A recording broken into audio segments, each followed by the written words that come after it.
Hello అండి, ఇదిగోండి సేమియా ఉప్మా. మనం అన్నీ చేసుకోవచ్చు. ఎప్పుడన్నా వెరైటీగా తినాలి అనుకున్నప్పుడు క్యారెట్, వేరుశనగ గుళ్ళు ఒక్కొక్కటి ఒక్కొక్క రకంగా చేసుకోవచ్చు. చేసుకోవద్దని అనలేదు, మళ్ళీ వేరేలా అనుకోకండి.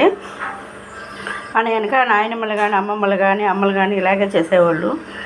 ఇట్లాగే బాగుంటుంది. ఇలా కూడా ఒకసారి ట్రై చేయండి. తెలియకపోతే చాలామందికి తెలిస్తే, కొంతమందికి ఇప్పుడు జనరేషన్ చాలామందికి ఇలా తెలియదు.